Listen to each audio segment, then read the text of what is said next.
Hello, welcome back. I'm Rocky Sue, and I'm the author of a number of books. You can find these books at rockysuebooks.com. We've been doing a series on I'm a Narcissist Magnet, and the series is about my daughter. There are certain traits that narcissists look for in people. Like they're nice people? Yeah. Empathy is one of the main ones. If you are really a compassionate, empathetic person, then you are a narcissist prime candidate. And we've been doing a series on some of the different narcissists that she's met through her life. There's so many. It is comical how many there are. So today's person, I like to call him the Ethiopian. Once again, I am not meaning any disrespect to Ethiopians. I had nicknamed him this because he was from Ethiopia. So I met this guy. Basically what happened was I was about to graduate from college. Yay! And so I had not too long ago had my other run-ins with narcissists. Still didn't know what was going on, didn't understand what a narcissist was or what the red signs are to look for. So anyway, I'm going hiking with a friend and a drunk driver hits us. He hits us not once, but twice. And hits us in her vehicle and ruins her vehicle, almost shoves us off the road. It was a terrifying experience. it was on the interstate. It was on the interstate. Fast. It was 3 days before I was about to graduate from college. So I was fortunate. I wasn't badly injured or anything. And I ended up getting a $2,000 settlement from the insurance company. A buyout. A buyout because they were afraid I would come back and try to sue. So they had me sign one of those, you won't sue us later, and we give you $2,000 documents.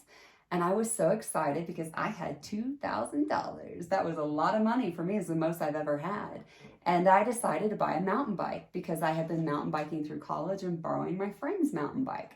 So I go to this shop in Tennessee with my money and I'm so excited, and I meet the Ethiopian and he sells me a mountain bike and he's flirting with me and he's okay looking, but I loved that he was from a different culture, different background. He had this beautiful black skin. I mean, he was just, he was a little bit short for me because I'm 5'9", he's a little bit short, but overall, I'm attracted. He has a job. He's well put together. He speaks multiple languages. He was very intriguing to me.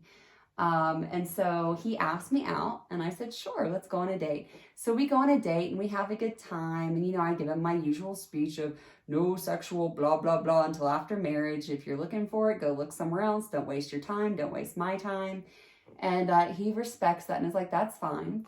I leave and I go to Colorado for 2 weeks to visit family. And while I'm there, I talk to him on the phone. I probably talk to him every night and I'm texting him like, I really like this guy. He's really cute and sweet and funny. And I love that he can speak Spanish and these other languages. And, I love the cultural difference and learning more about his culture and background. And while I'm gone, it was actually a sister-in-law went and met him, her and her mother, and they were just fanatical about him. They were crazy about him. They thought he was the best thing ever. And they, really started texting me and calling me like, you got to date this guy. This guy's awesome. You need to marry this guy. And when someone just jumps into, hey, you've been on one date, you need to marry this guy, don't listen to them. Probably do the opposite of what they say. But don't let other people dictate your life. Anyway, I get back from Colorado, we go on another date, and we probably went on like maybe 1 or 2 more dates, but he started acting really weird. He was throwing out those red flags. Red flag.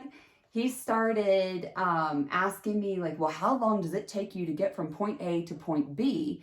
Because then after that, I'm going to meet him somewhere. Well, it shouldn't take you that long. It should only take you this long to get from there to there. So you should be here at my house at 3:45, not at 5 p.m. And he started like wanting to know where I was every second of every day. You actually came to me and said, Mom, this is kind of weirding me out.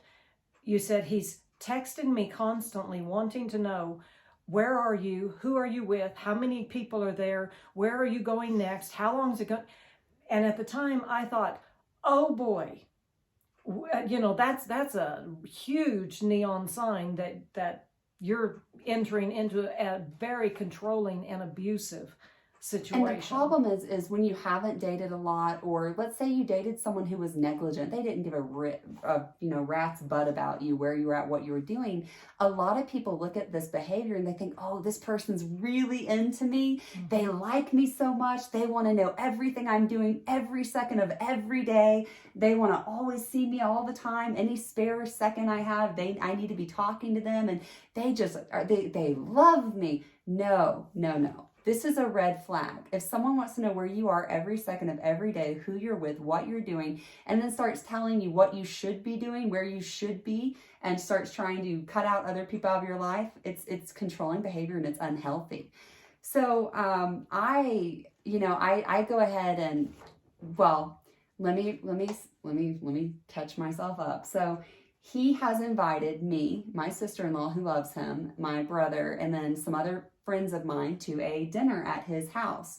It's an apartment, and he's going to make a traditional Ethiopian dinner. And I already know we're done. I'm done. I'm not playing this game. I'm going to break up with him. I'm not going to date him anymore because, he's doing all these weird controlling things. But I'm thinking, I don't want to upset the apple cart. I'll just wait and do this family dinner so that my sister-in-law can get her kicks and giggles and laughs because she loves him to death. And then I'll talk to him afterwards about us not being a couple. So we go to this dinner, and at this dinner, he decides to show us pictures on his computer, and he has a projector projecting the pictures onto the wall. And so he turns on the projector, turns on his computer, and the first thing on his screen pops up, and it's a pornography of, I don't even know what was going on in that pornography. There's like normal porn, and there's like, what the heck is going on here porn. And I don't agree with porn any day of the week. I don't want to see it. It's not my thing. But anyway, that was embarrassing. I'm like, oh my gosh, I can't believe an active porn and it took him like 30 seconds before he could get it turned off. So that was nice and embarrassing. Anyway, if I needed confirmation that he's not the guy for me, there was that. So we have the dinner. After the dinner, we all go our separate ways. And I tell him afterwards, it was really nice you did this, but I'm not interested. This isn't working out for me. And he goes, oh, it's okay. We can just be friends. And I had just gotten accepted into law school in Virginia. And so I'm like, okay, like, let's just be friends. We'll hang out and be friends. So I'm thinking, cool. He's good with being friends. He's not doing the crazy, crying and weird begging that the other guys did after one date or a couple dates when I said, no, I'm not interested. So I hang out with him a couple more times. We go on a couple bike rides. And the final bike ride, we go on a long bike ride. Afterwards, he had a trail by his apartment. We started at his apartment on the trail, went for the ride, came back, ended at his apartment. And he was doing a dinner for a bunch of friends, and he really wanted me to come. And I'm like, well, it's a 30, 45 minute drive back to my house. And I've got to go shower because I'm gross and change and then, come back. And it's going to be too much driving. And I just wasn't interested. But he was like, oh, please, just take a shower at my house. It's no big deal. And, I can already see a couple of his friends have walked into his apartment and there, there's a couple people there. And I'm thinking, well, what could go wrong? What could possibly go wrong? And those are like my famous last words. Anytime in my life I have ever thought what could possibly go wrong, everything, and then some goes wrong. If you find yourself asking yourself that question, what could go wrong? You might leave want to the back situation. out. Just leave the situation. That's your own personal red flag. So I go into the apartment. I have change of clothes. I just have my regular clothes because I was biking in biking clothes. So I go in, I shut the door, I lock it, and I get in the shower. I'm showering, and the shower was backed up, and there's like 2 inches of water on the shower floor, and I'm thinking, like, this is kind of gross. And the next thing I know, I drop the soap, and I'm giggling to myself because I'm trying to chase down the soap, and I'm thinking, ha ha ha, soap on a rope, glad I'm not in prison. No surprises here, right? Because I'm alone in the bathroom. So I hear a noise, I look over, and the next thing I know, a naked Ethiopian is jumping in the shower behind me. And I was shocked. We hadn't kissed. We hadn't held hands. We hadn't done anything because I had, we were just in the initial phases of getting to know each other. And he's behind me naked. And he like slaps my butt. He grabs me to him. He's like, oh, you're so fine. And I'm like, Okay, I'm not a big cusser, and I'm not going to cuss on the show today, but I will admit this is not my proudest moment. I started cursing and yelling, and I'm not a big screamer, but I was cursing and screaming and yelling, and like, what the literal heck is going on here? Get the heck out of here. And I am just like furious, and I cannot believe what has just happened. And I kick him out of the shower, and he like bounces across the floor, flips out, and I don't even know. He's in complete disbelief. I think he thought I would see him naked and be like, oh yeah, I just can't resist all that. I mean, I don't know what was happening. Anyway, I shouldn't even think about what he was thinking. Anyway, so I am yelling, I'm screaming. He opens the door and runs out naked. All his friends are sitting there looking at him and me. And I'm like, oh, shower curtain. This is an embarrassing moment.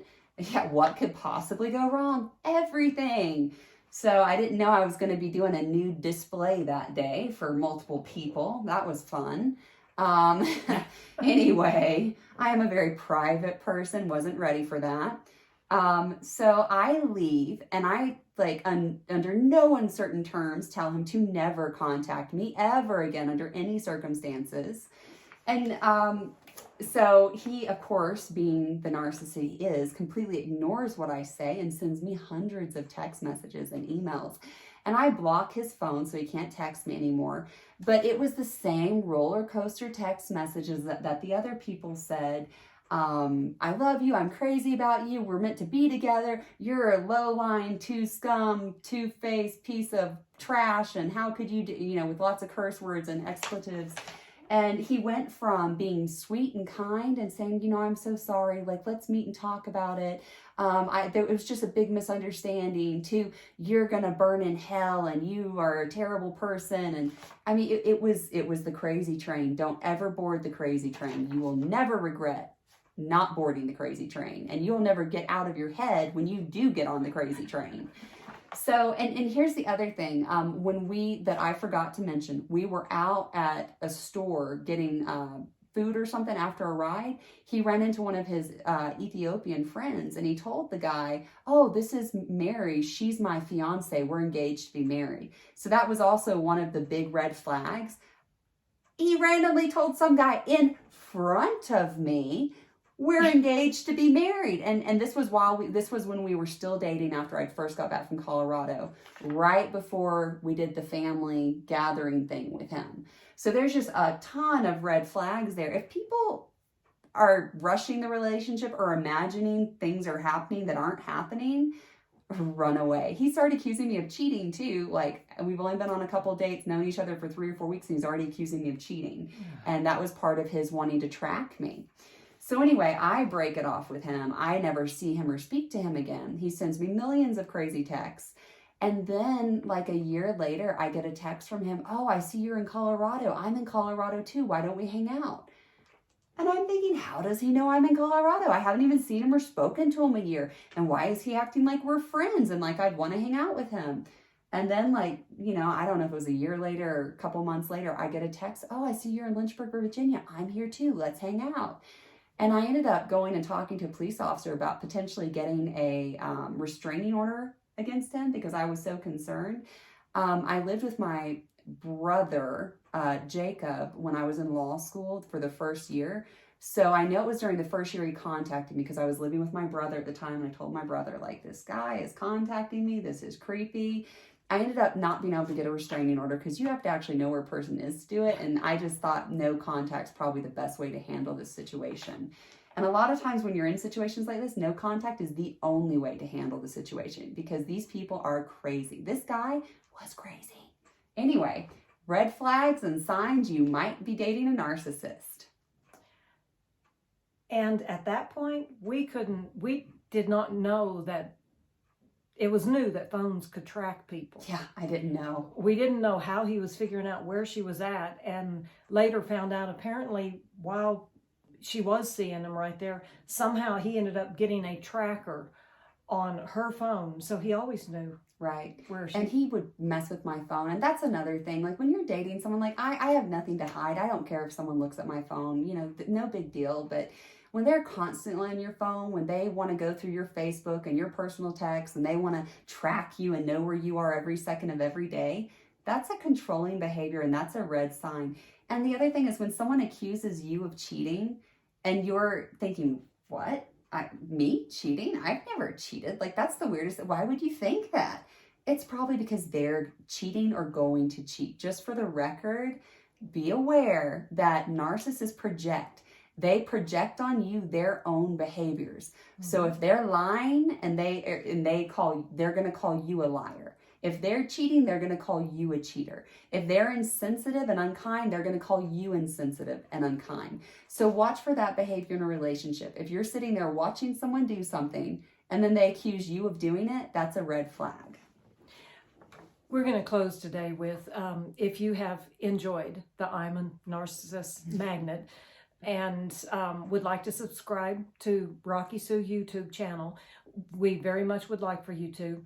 And also, we are looking for, I'm going to in my series, I'm in book 4 of each of them, I want a narcissist character.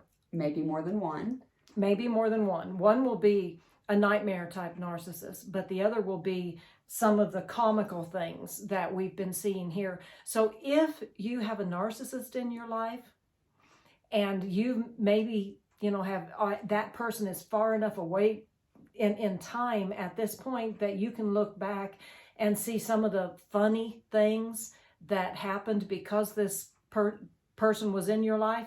If you would like to let us know some of the comical things, sides of a narcissist that you have seen, we very much would appreciate it. Yeah, drop a comment, share your stories with us. We would love to read them, respond to them. If you have questions for us, it'll help us, answer more questions and direct our conversations in the future. But we're looking for interesting stories to incorporate, some of that, maybe someone's story into the book. Interesting ways to incorporate narcissism in the book so that people read it and can maybe start understanding like this isn't normal behavior and start relating to these stories. Yes. Again, it is Rockie, Rockie, Sue, YouTube. And thank you very much for joining with us today. Thank you.